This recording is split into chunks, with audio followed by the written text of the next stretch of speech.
있죠. 다다익선. 무슨 뜻이에요? 많으면 많을수록 좋다. 오늘은 이 말이, 이 고사성어가 어떻게 생기게 되었는지를 소개하면서 오늘 설교를 시작하도록 하겠습니다. 오래전에 중국의 한나라와 초나라가 대륙에 패권을 놓고 각 축전을 벌였던 때가 있어요.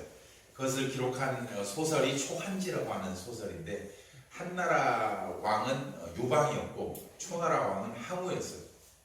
그리고 결국 한나라 왕 유방이 초나라 항우를 이기고 천하를 통일하게 됩니다. 그래서 이 중국이 한나라가 됩니다. 그때가 우리로 말하면은 언제냐면은 고조선 시대입니다. 고조선 우리 국사를 보면 한사군을 설치했다 이런 내용이 나오는데, 그때 한나라가 우리 고조선을 지배했던 때가 있었습니다. 그런데 유방이 천하를 통일한 가장 큰 요인이 뭐였냐? 다름 아닌 그 유방 밑에는 용맹한 장수와 또 전략에 능한 참모들이 많이 있었고, 그들의 의견을 전적으로 존중해줬기 때문이라고 합니다. 그런데 그 중에서도 이 탁월한 한 사람이 있었는데, 그 사람 이름이 뭐냐? 한신이라고 하는 사람. 한신이라는 사람이 가장 탁월했는데, 그는 유방으로부터 절대적인 신임을 받는 사람이었어요. 마치 삼국지에 나오는 유비와 제괄공명의 관계처럼 아주 절대적인 신뢰관계를 갖는 사람이었죠. 그런데 이제 전쟁이 끝났어요. 전쟁이 끝나고 논공행상, 누가 더 많은 공을 세웠는가를 행상을 논하던 중 간신들이 왕에게 한신을 모함합니다. 왕이 싫어. 한신이 왕을 배신하고 자기 스스로 왕이 되려고 합니다. 그러자고 처음에는 유방이 그럴 리가 없다고 단호하게 물리쳤지만, 간신들이 계속 모함하자 유방의 마음이 흔들렸어요. 왜냐하면 유방 또한 그 한신이 대단한 능력을 갖고 있기 때문에 두려운 마음이 없지 않아 있었기 때문에. 그도 그럴 것이 유방이 천하를 통일하게 된 절대적인 공이 바로 한신의 머리에서 나왔다. 머리에서. 이에 왕은 왕이 마음이 흔들리는 것을 눈치챈 간신들이 뭐라고 하냐면, 그러면은 저희들 말이 사실인지 거짓인지 한번 왕께서 시험해 보십시오. 이렇게 말합니다.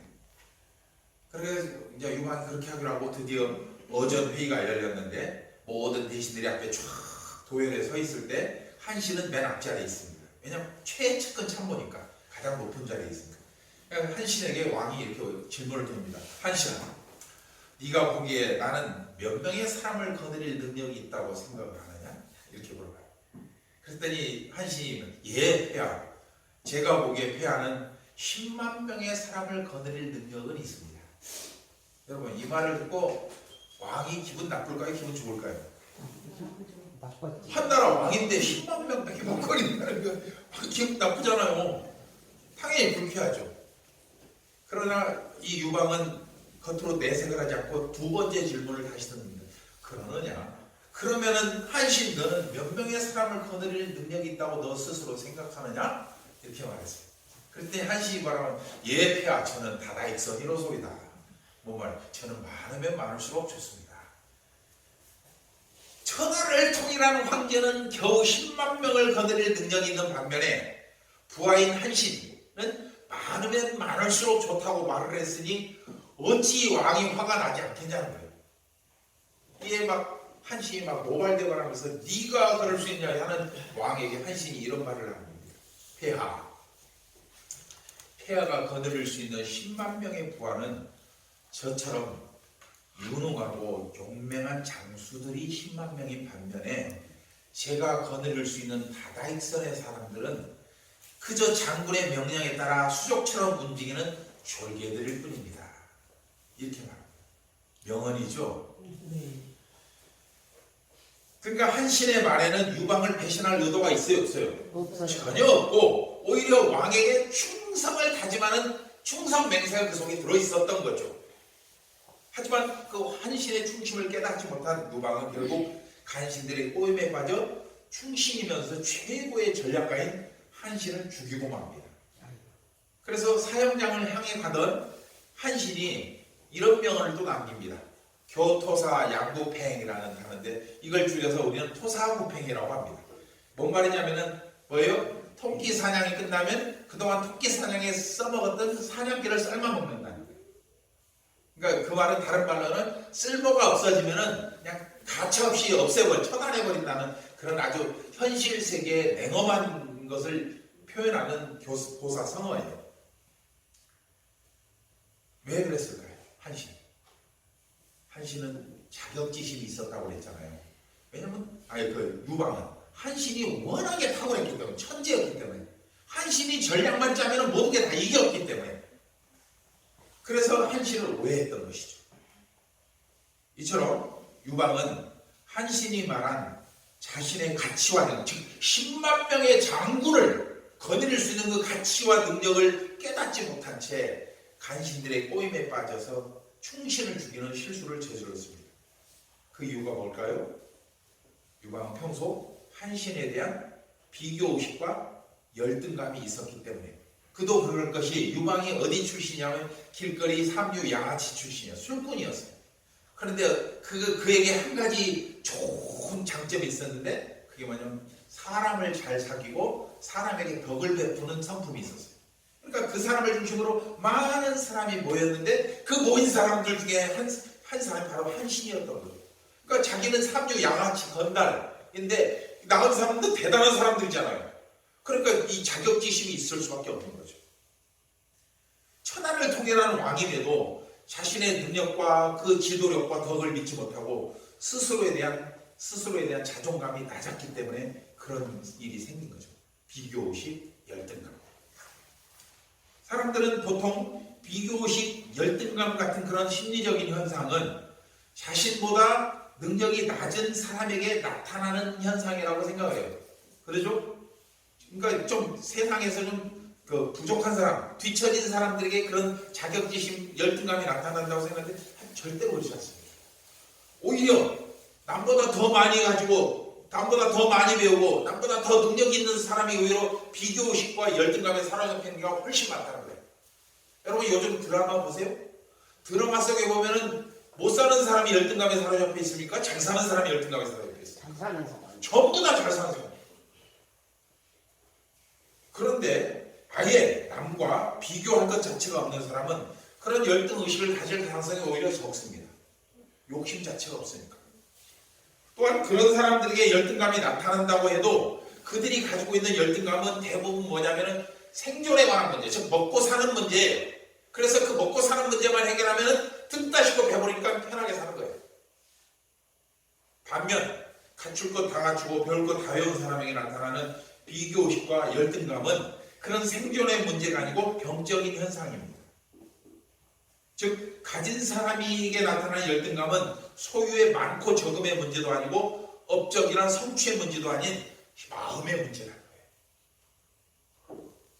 물론 외적인 요인이 비교의식과 열등감을 조장하는 측면도 없지 않아 있지만, 보다 더 근본적인 원인은 자신의 존재감을 깨닫지 못했기 때문이고, 이것을 성경적으로 우리가 표현하면은 자신이 하나님 앞에서, 우리 자신이 하나님 앞에서 얼마나 존귀하고 가치 있는 존재인지 깨닫지 못할 때 열등감을 갖는다는 거예요. 그들은 자신의 모습에 만족하지 못하고 불안에 시달리면서 스스로를 평가절하합니다.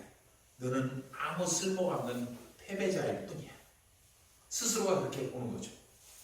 문제는 이처럼 비교의식과 열등감에 빠진 사람은 스스로 해법을 찾아내지 않는 한 일평생 그 수렁에서 헤매다 끝내 자신이 어떤 존재인지 깨닫지 못한 채 생을 마감하기도 한다는 거예요. 오늘 본문에도 이와 비슷한 인물이 등장하는데 바로 이스라엘의 첫 번째 왕인 사울이 그런 유형의 사람이라는 거예요. 잘 아는 것처럼 사울은 백성들의 기대를 한 몸에 받으며 이스라엘의 왕이 되었습니다. 하지만 사울은 하나님의 부르심에 참된 의미를 깨닫지 못함으로 인해서 주께서 베푸시는 그 은혜와 축복과 영광을 누리지 못하고 일생 동안 비교의식과 열등감에 빠져서 비참한 삶을 살았습니다. 급기야 그 증상이 심해지면서 사울은 자기 스스로를 통제할 능력마저 잃어버렸습니다. 오늘 본문에서는 그 모습을 일컬어 사울에게 악령이 임했다고 표현하고 있습니다. 하지만 하나님은 사울에게 이미 여러 차례 기회를 주셨어요. 무슨 기회를 줬습니까? 네가 얼마나 소중한 존재인지, 네가 얼마나 내가 아끼는 사람인지 그걸 깨달을 수 있는 기회를 주셨어요. 하나님은. 또 그것을 깨닫고 네가 나에게 얼마나 신실하고 충성됨적으로 서야 될 것인지를 계속 기회를 주신 거예요. 너 기회 줄게. 다시 일어서봐. 그럼에도 사울은 번번이 그 뜻을 깨닫지 못한 채 하나님이 아닌 자신의 의지와 권력으로 이 문제를 해결하려고 했었습니다. 그동안 우리가 살펴봤던 두 번의 전쟁에서 저질렀던 사울의 치명적인 실수가 그것이고, 그로 인해 사울은 이스라엘의 왕위에서 물러날 수밖에 없게 되었습니다. 그 두 번의 실수가 뭐였죠? 블레셋과의 싸움에서 사울이 스스로 제사를 드려요. 그다음 아말렉과의 싸움에서 모두 다 진멸하라고 했는데 그걸 남겨놓은 거예요. 상황이 이 정도 되면은 사울은 사태의 심각성을 깨닫고 즉시 회개하며 하나님께 용서를 구해야 합니다. 왜 이게 중요하냐면, 여러분 꼭 기억하십시오. 여러분들이 잘못을 저질렀을 때, 여러분들이 하나님 앞에 죄를 지었을 때, 여러분들이 할 수 있는 최고의 특권은 뭐냐? 하나님 앞에 담대히 나가서 회개하는 거예요. 하나님 나 용서해 주세요. 그러면 하나님이 너 용서 안 해줘, 안 한다는 거예요. 절대로 용서해 주신다. 이게 우리 특권인데 사울은 그것을 안 했다는 거예요. 회개는커녕 오히려 백성과 장로들에게 자기가 무시당할 것을 두려워서 사무엘이 뭐라고 해요? 그래도 나를 백성들 앞에서 좀 체면 좀 살려주세요. 이렇게 부탁을 했던 거예요. 그러나 이미 폐위시키기로 작정하신 하나님은 다윗이라는 소년을 이스라엘의 왕으로 비밀리에 예비해 두십니다. 그리고 어린 소년에 불과했던 10대, 우리 선후 선제 정도밖에 안 됐던 다윗이 골리앗과 싸워서 이김으로써 이스라엘을 위기에서 구해내고 민족의 영웅이 되었어요. 지지난주에 제가 말씀드릴 때 인류 최초의 유도탄은 누가 발명했다고 했어요? 하나님이 발명. 그러니까 선제가 던지면 얼마나 힘이 있겠습니까? 던진다고 그게 정수리 꽂히겠습니까? 그러니까 하나님께서 그걸 붙잡고 계셨기 때문에 선제의 힘을 통해서 골리앗을 죽인 거죠. 누가 하신 거예요? 하나님께서 하셨다. 사울은 물론 이스라엘 군인 모두가 두려움에 떨고 있을 때 다윗이 오직 물맷돌 하나로 블레셋 장수 골리앗을 넘어뜨린 겁니다. 이에 왕은 다윗에게 더 많은 임무를 맡겼고, 다윗은 그때마다 놀라운 성과를 거두었으며 또한 높은 벼슬도 얻게 됩니다. 그러던 어느 날 전혀 예상치 못한 문제가 발생합니다. 전쟁에서 승리한 다윗이 군대를 이끌고 성 안으로 들어올 때 여인들이 사울 왕을 환영하는 노래, 중요합니다. 사울 왕을 환영하는 노래를 불렀는데, 그런데 그 노래 가사가 뭐예요? 사울을 높이는 노래가 아니고 다윗을 찬양하는 노래였던 것입니다. 사무엘상 18장 6절로 7절 하겠습니다. 시작. 여인들이 이스라엘 모든 성읍에서 나와서 노래하며 춤추며 소고와 동쇠를 가지고 왕 사울을 환영하는데, 여인들이 끈을며 노래하여 이르되 사울을 죽인 자는 천천히요 다윗은 만만이로다 한지라. 제가 한신과 유방의 얘기를 맨 처음에 했던 이유가 바로 이겁니다. 즉 사울과 다윗 사이의 상황이 변한 게 하나라도 있어요, 없어요? 아무것도 없어요. 왜? 사울은 왕이고 다윗은 신하예요. 그리고 더군다나 다윗은 아주 충성된 신하예요. 그런데 열등감에 사로잡힌 사울과 유방은 그 충성된 신하를 죽이려고 한 것입니다. 그런데 여러분, 그 여인들이 불렀던 노래는 단순한 노래가 아니라는 데 문제가 있습니다. 그 노래는 그 당시 이스라엘 백성들이 가지고 있는 영적 상태 또는 신앙의 상태를 판단할 수 있는 열쇠와도 같다는 거예요. 즉 여인들의 노랫말에는 하나님을 찬양하는 내용이 있어요, 없어요? 전혀 없습니다. 이는 그 당시 이스라엘이 하나님을 온전히 신앙하지 않는다는 것을 단적으로 보여주는 증거가 됩니다. 여인들의 노래는 오직 승리한 다윗만 집중할 뿐, 주목할 뿐, 이스라엘의 왕인 사울도 무시하고 심지어 다윗을 승리케 하신 하나님도 외면해버렸습니다. 여러분, 이것이 심각한 것은 세상에서 나타나는 모든 문화현상, 우리가 하는 이게 문화현상인데, 이 문화현상은 그 시대를 보여주는 거울과 같습니다. 특히 노랫말은 더더욱 그 시대상을 잘 보여줍니다. 그처럼 수많은 기사와 이적으로 이스라엘을 보호하시고 지켜주시고 인도하셨지만 그럼에도 이스라엘의 후손들은 그 하나님을 외면했던 것입니다.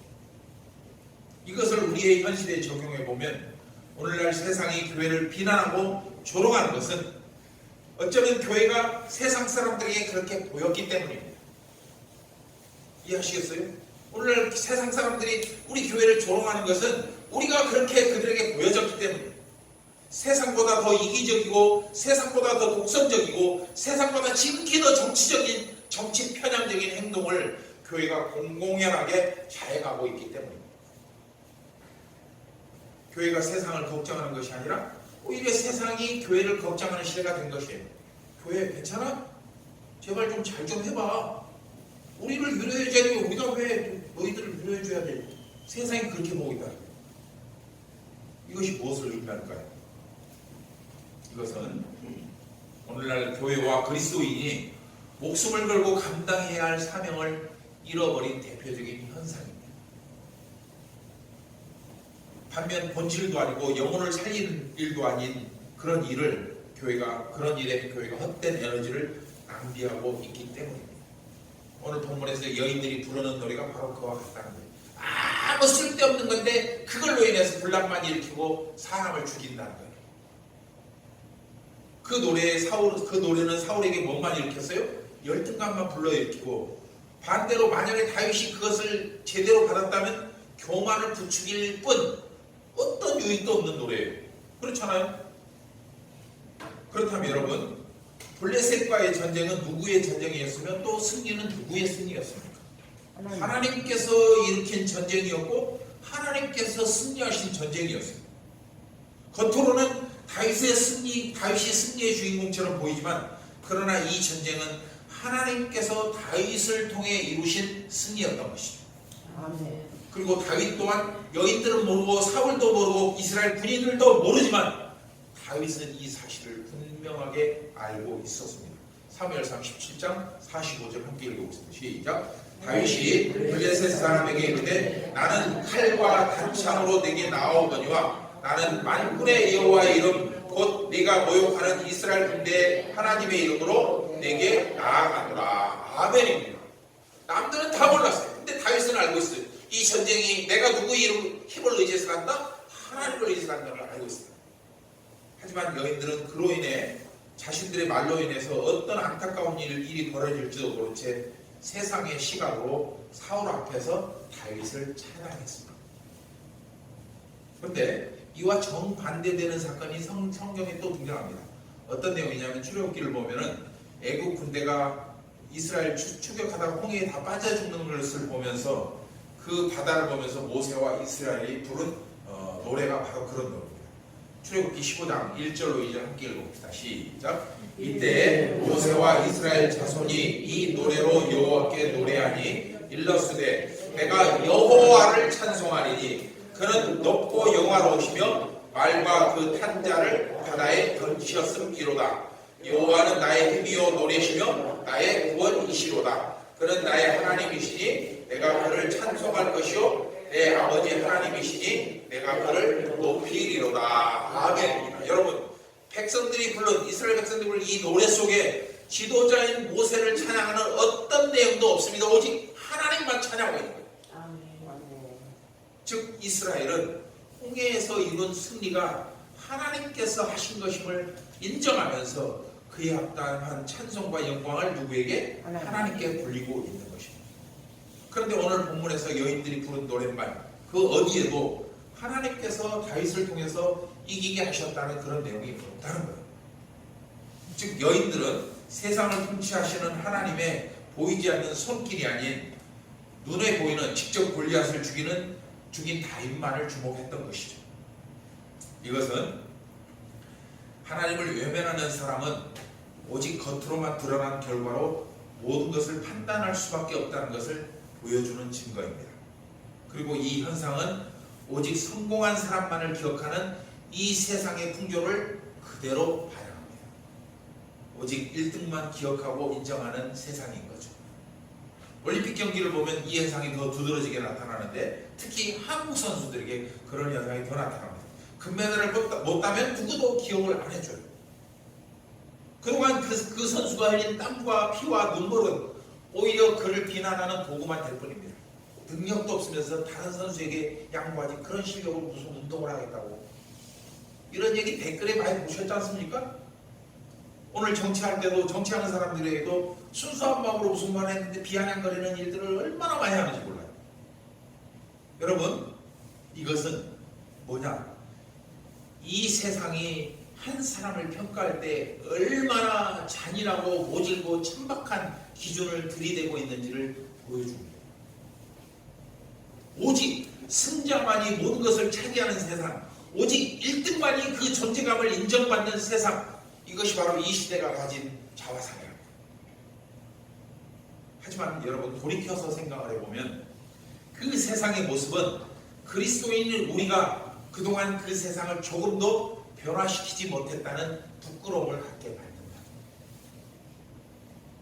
세상과 다른 방식으로 살면서 세상을 변화시켜야 할 책임 있는 교회와 우리 그리스도인이 세상과 논리를, 똑같은 논리를 따르고 있기 때문이라는 거예요.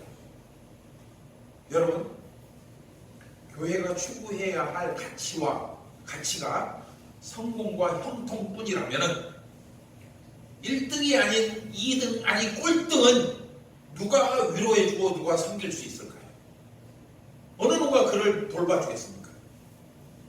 또 섬김이라는 것이 성공한 사람들이 베푸는 전유물이고 그들이 베푸는 아량이라면 그것은 섬김이 아닌 동정일 뿐입니다.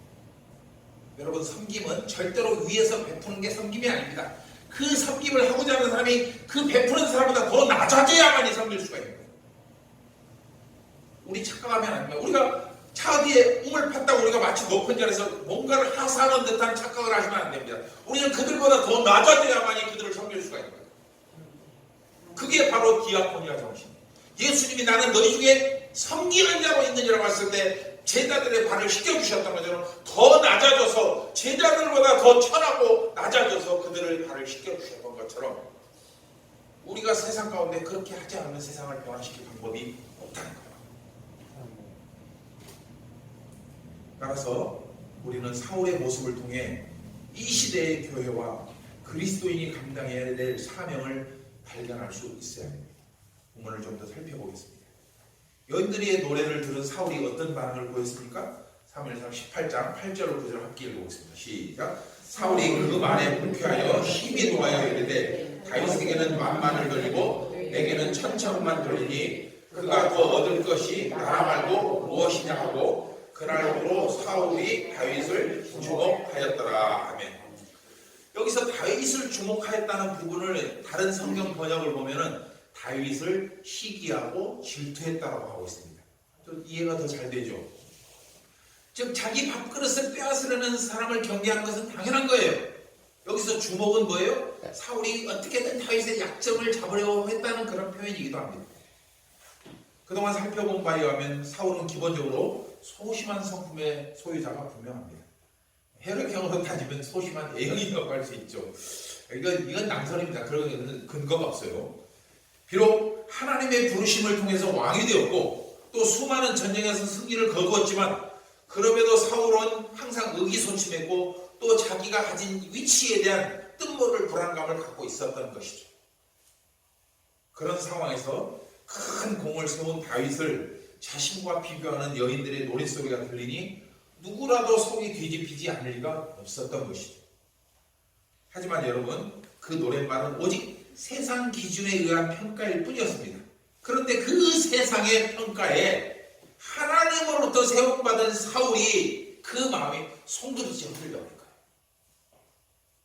그 순간 질투와 시기심이 들불처럼 일어났고 결국 다윗을 죽여야만 자신이 편하게 왕위를 유지할 수 있다고 사울은 판단했던 것입니다.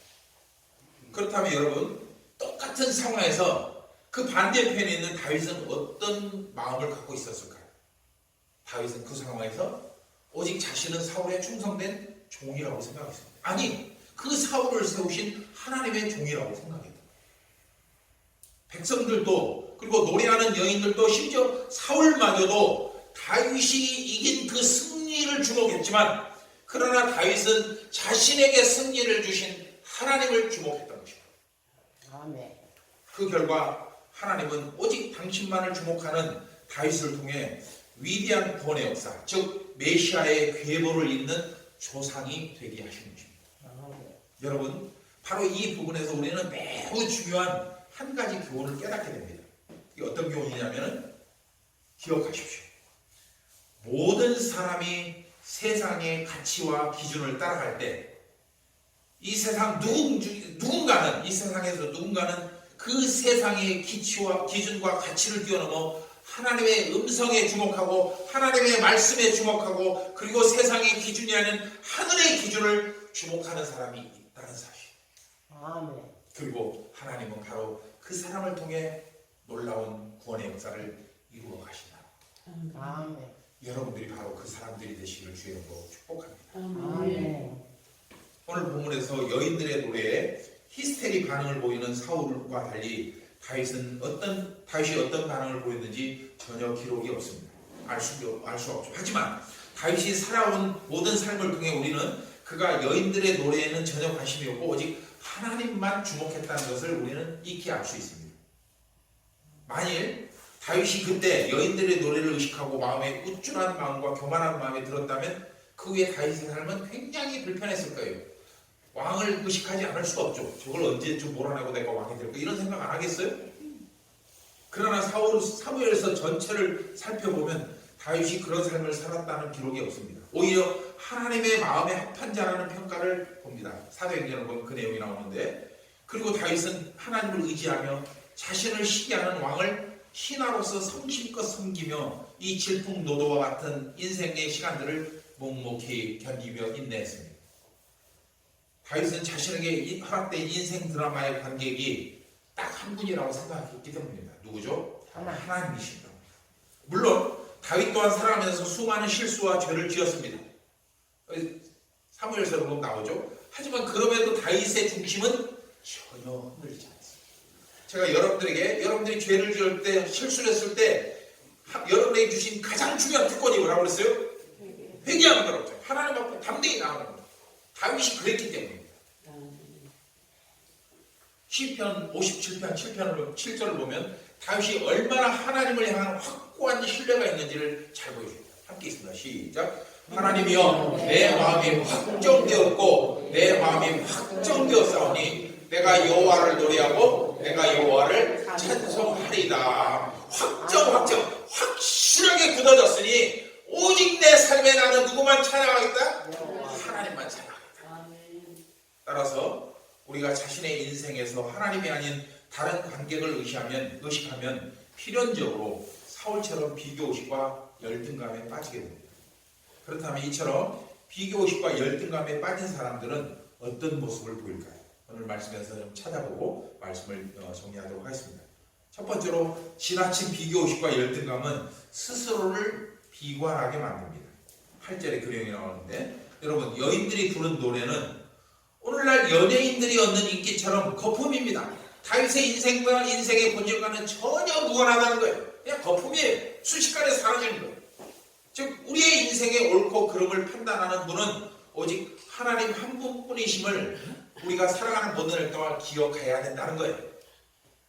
그런데 사울은 그 마음이 하나님이 아닌 다른 사람에게 쏠려 있다 보니까 작은 일에도 중심을 잃고 흔들리는 거예요. 거품이 막 일어나는 거예요.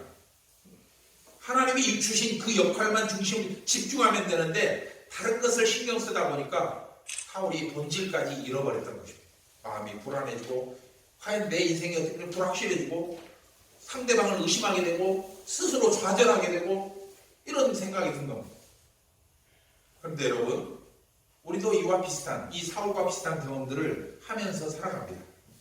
하나님의 은혜와 하나님의 약속 속에서 자신의 존재를 바라보지 못한 채 절대로 신뢰할 수도 없고 신뢰해서도 안 되는 사람을 의지하다가 시험받고 마음에 상처 입고 교회를 떠나다가 꽁도 매도 다 놓쳐버리는 그런 경험들을 우리는 무수히하면서 살아갑니다. 그러나 여러분들 이 자리에 나와 있다는 것이 복인 줄 믿으시기 바랍니다. 그런 시험 속에서 여러분들 끝내 믿음을 붙잡았기 때문에 여기에 와 있을 수 있다는 거예요. 만약에 여러분들이 그 시험 속에서 흔들려서 끝났다면 여러분들 절대 이곳에 못 오십니다. 하나님 앞에 감사하시기 바랍니다. 아멘. 나는 아무 문제도 없는데 세상의 관점과 기준을 따르다 보니까 모든 것이 뒤틀리고 왜곡된 모습으로 내게 다가오는 거예요. 아이, 어떻게 믿는 것이 쉽다고 살아, 막 이런 말 하는 거예요. 하나님의 약속 위에 서면은 우리에게 소망과 평안을 가져다 주시는데, 그러나 세상의 관점 위에 서면은 우리의 인생의 미래 전망은 결단코 어두울 수밖에 없습니다. 왜냐하면은 육신이 가져다 주는 결과는 결국 사망과 심판밖에 없기 때문입니다. 근데 문제는 그렇게 이 말씀을 듣고서도 자기는 의롭다고 생각을 한다는 게 문제라는 거예요. 성도들 중에 그런 사람들이 많다는 거예요. 절대로 의롭지 않습니다. 사람을 믿어서는 자기 자신도 믿어서는 안 돼요. 오직 하나님과 그분의 말씀만을 신뢰해야 됩니다. 그러면 여러분, 비교의식과 열등감에서 벗어나서 나를 바라보시고 나에게 기대를 거시는 그 하나님만을 주목하시기를 주의 이름으로 축복합니다. 두 번째로, 지나친 비교의식과 열등감은 상대방에 대한 강한 집착을 유발합니다. 오늘 본문 9절은 여인들이 다윗을 찬양한 그날부터 사울이 다윗을 뭐 했다고? 추격했다고 집착한 거죠. 그러니까 다윗을 향한 적대감이 생기게 된 전환점이에요.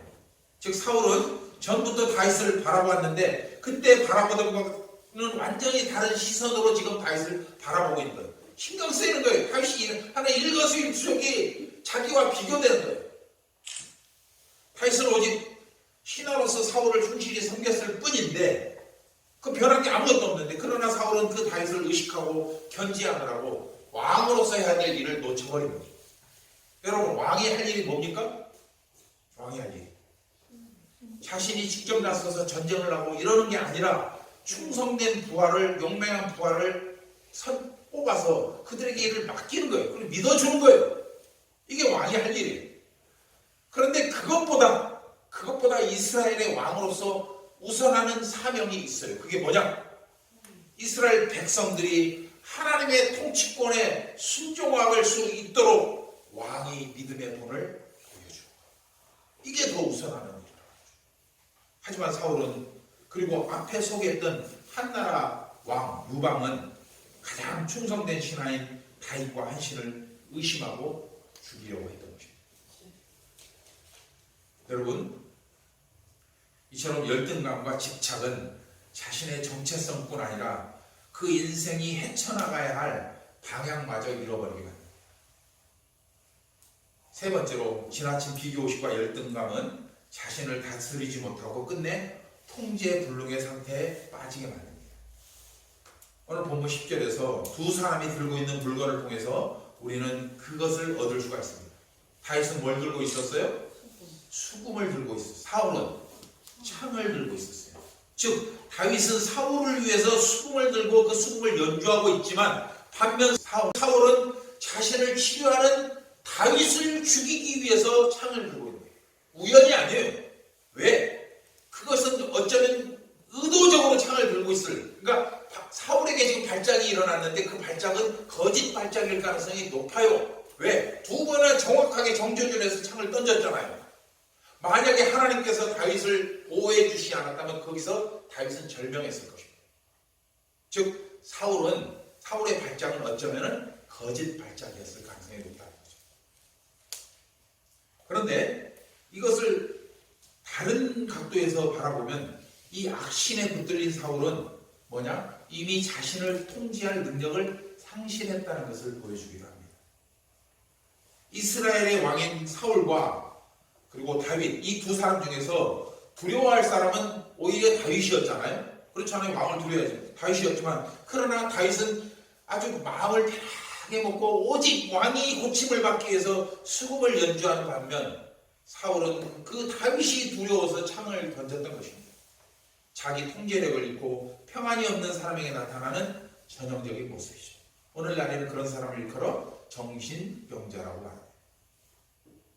여러분, 하나님이 나와 함께 하신다는 확신을 가진 사람에게 나타나는 가장 두드러진 모습이 뭘까요? 바로 평안과 감사예요. 내가 하나님이 나를 붙들고 계신다는 걸 확신하는 사람은 어떤 상황에서도 평안할 수 있고 어떤 일에도 감사할 수 있잖아요. 즉 이 세상 그 무엇과도 바꿀 수 없는 하나님의 사랑이 나에게 임했는데 어찌 다른 것을 두려워할 수 있으며 어찌 다른 것을 욕심낼 수가 있느냐는 거예요. 그래서 평안이 그 심령에 가득한 사람은 자신보다 더 잘나고 부자인 사람을 만나도 부럽거나 시기심이 일어나지 않습니다.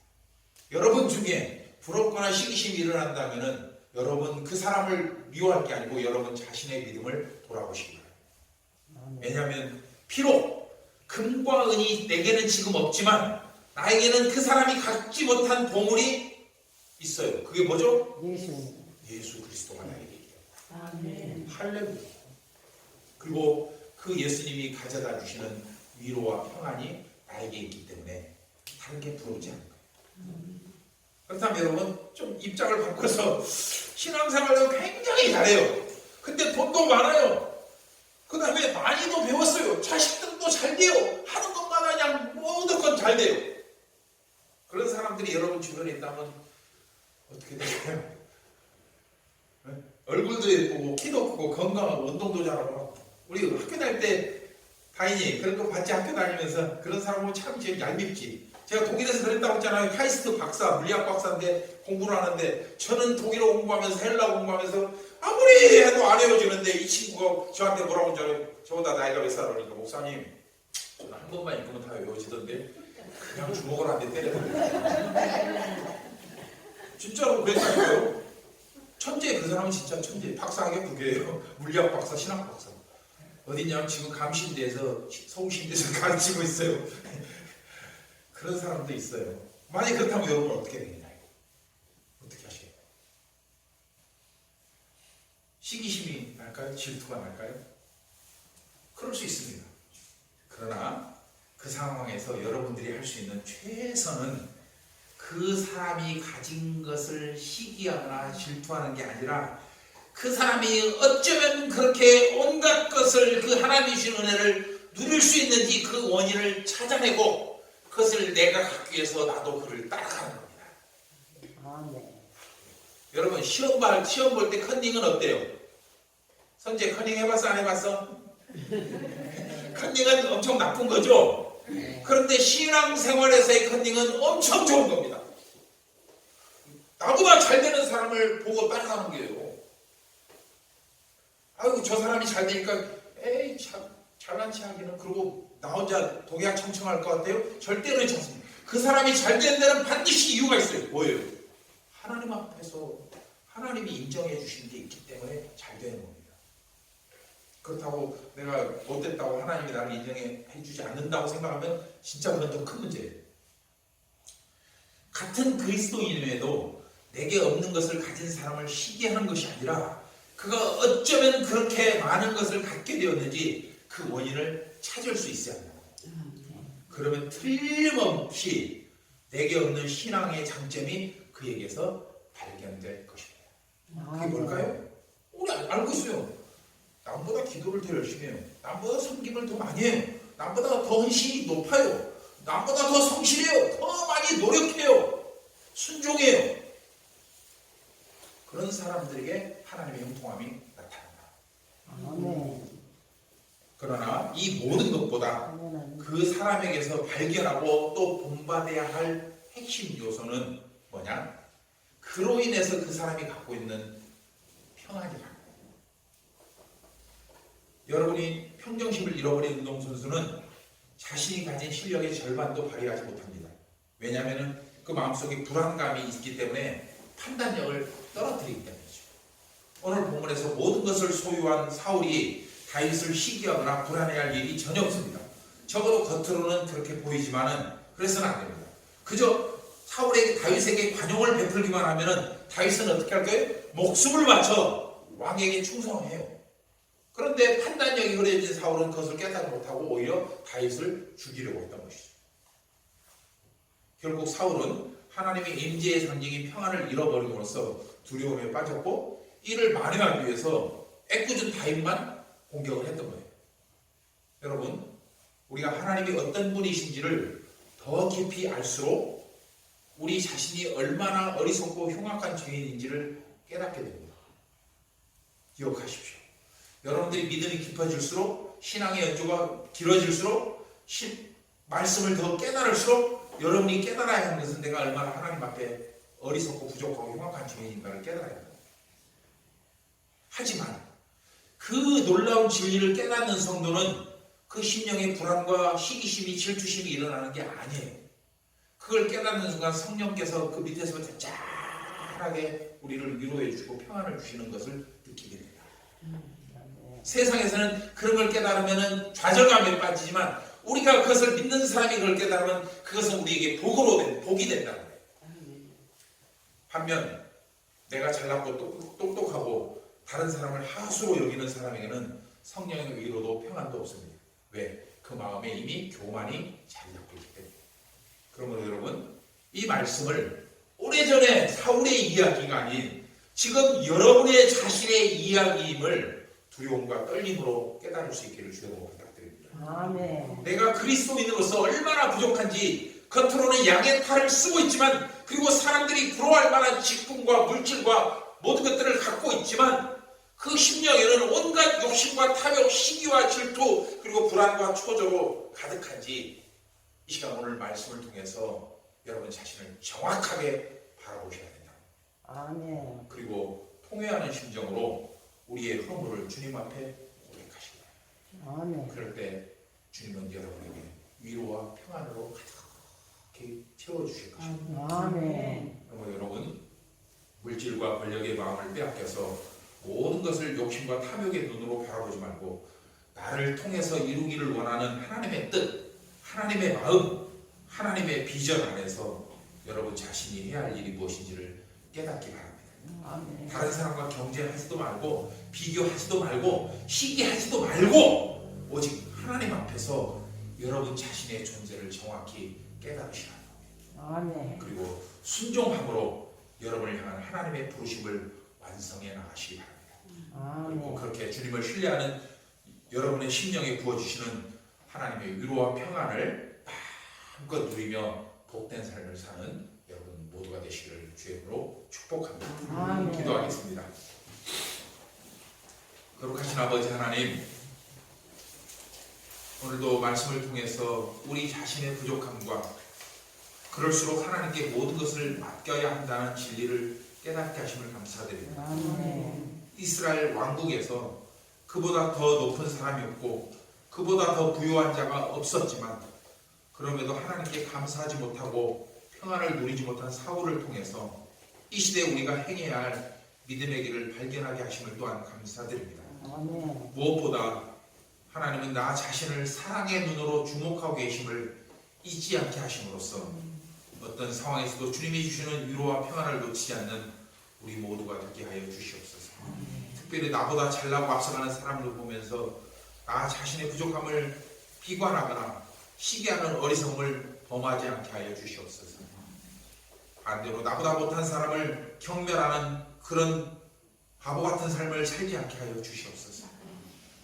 나에게 주신 모든 선물의 소중함을 깨닫고 최선을 다해 살아가며 항상 감사할 수 있게 하여 주시옵소서. 아멘. 남과 비교하는 것이 자기 발전을 위한 밑거름이라면 더없이 좋겠지만 오히려 나의 능력과 믿음을 소멸시키는 것이라면 기꺼이 성령님을 의지하여 물리칠 수 있는 영적 능력과 전투력을 허락하여 주시옵소서.